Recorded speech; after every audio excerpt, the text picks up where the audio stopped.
Hi, my name is James Dwyer, and this is a presentation on a lower bound proof for element distinctness. This is for the UCF class, graduate level algorithms class. Let's start with the problem and the model of computation.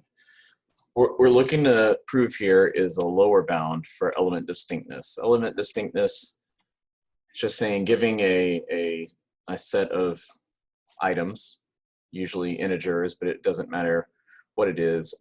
Do any of those elements repeat, or are there duplicates? If something does repeat, then no, they are not all distinct. If nothing repeats, then yes, they are distinct. For an example, if you had the list 8, 3, 4, and 6, well, that would be a yes because there's 1, 8, 1, 3, 1, 4, and 1, 6. However, 3, 1, 8, 3 is not distinct because there are 2 3s repeated. Simple enough. The model of computation that we're using is comparison. What this means is, even though we're using integers for ease of representation, there can't be any, no mathematics can be performed on the integers themselves.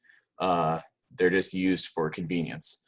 So imagine they are something like a gift, a group of presents, where they're all in the same kind of box with the same wrapping paper and the same bows and all that, and you have no idea what is contained in them. The only thing you can do is pick them up and test their weight against each other to see which one weighs more and which one weighs less.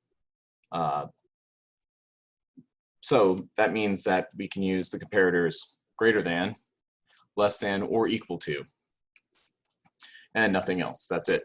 That's all we can do. It's assumed that a comparison will only take constant time. It's worth pointing out that there are lower bounds that are bounds that are faster, such as an order n solution, but this uses hash set, where you try to put each element into the set, and if any element maps to an element that already existed in the set, then you know that something was duplicated. But this relies on the fact that these would be integers, and we're not assuming that under our model of computation. We're using comparisons. So given all this, we are supposed to prove that the lower bound is omega n log n, and we're going to do that by constructing a decision tree. All right, so a decision tree is really just a tree that maps any decision you can make as far as the comparisons you've made between two elements within your list.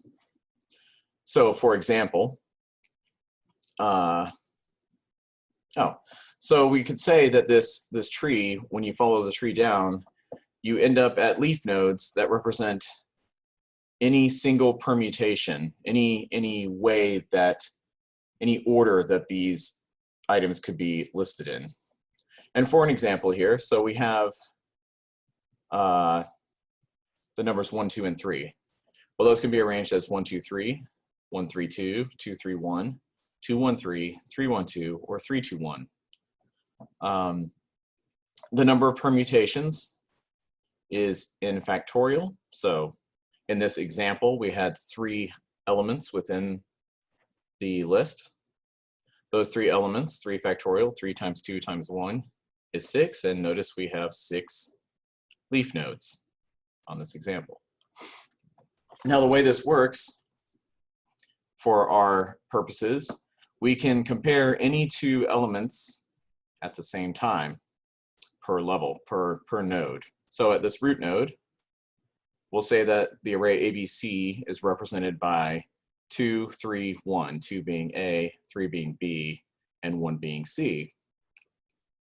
And when we arrive at the node, we say, okay, how does A compare to B? 2 and 3.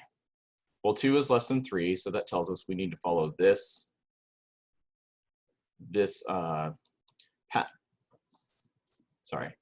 path down to this node. So A less than B.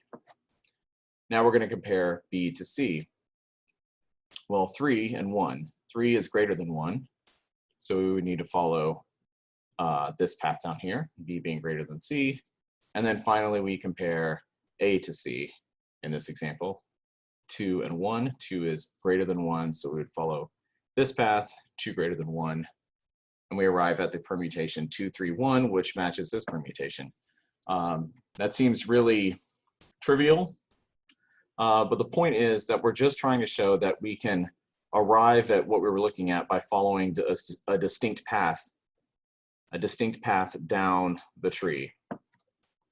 Now, for this to be a full-on decision tree, earlier we said we can use greater than, less than, or equal to, and you'll note that we're missing any equal to branches. Now, to be fully correct, we could have a middle branch at each of these, at each node, that the left branch being less than, the right branch being greater than, and then the middle branch being equal to, but that would be kind of moot because for our problem, if something is equal, then we know that we don't have all distinct elements if we find something equal. Therefore, we will never be taking the equal path because once we find that something's equal, we will stop there. And in this case, we're not interested in the shortest path.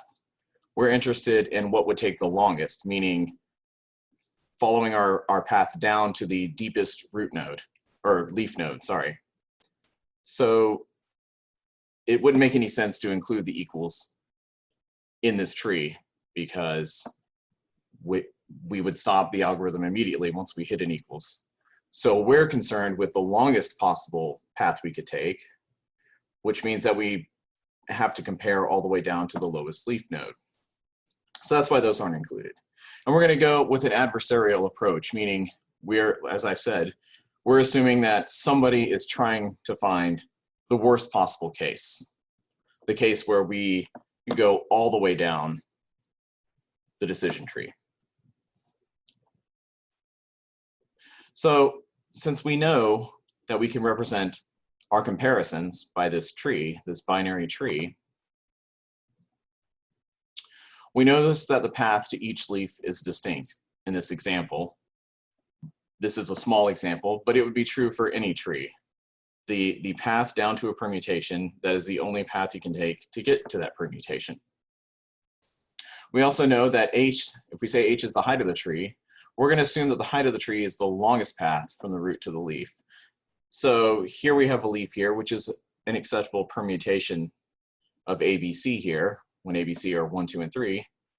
However, it's not the worst case. So we're assuming our worst case is going as far down the tree as we can, and that would be the height. We notice the tree is binary because there's only two choices, less than or greater than. As I said earlier, we don't consider equals because there's no point. That would just end the algorithm. So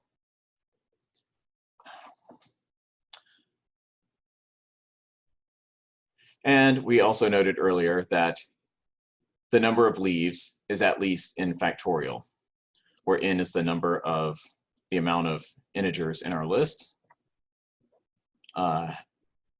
N factorial will be the number of leaf nodes that we would have. So knowing all this, we know that the maximum number of nodes in a binary tree is 2 to the h, where h is the height. 2 to the h minus 1, which is approximately 2 to the h. This, if h is large, we will ignore this minus 1. Okay, well, 2 to the h, 2 to the height of a binary tree, is greater than or equal to n factorial.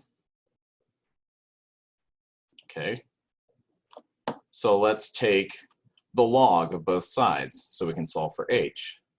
Well, we'll do the log of 2h, which is h, and then we have the log of n factorial. Well, how do we simplify n factorial? Well, if you note, n factorial is just n times n minus 1 times n minus 2, so on and so forth, times 2 times 1. Well, this, the largest item in this is n, and every subsequent thing is smaller than n. Well, we can say that this is definitely less than if we replaced each of these with n and had n times n times n times n, we know that this multiplication is greater than this multiplication. And how many elements do we have here multiplying? Well, there would be n n's, so we would have n to the nth power. So going back to our inequality here, we would know that h is greater than or equal to the log of n factorial. As we just said, we can substitute, because it's larger, the n factorial with n to the n. So we have h is greater than or equal to the log of n to the n. And the log of n to the n is the same as n log n. We know that the height of this tree is going to be greater than or equal to n log n, and as we said, the height is the longest path. In the worst case, we would have to take the longest path.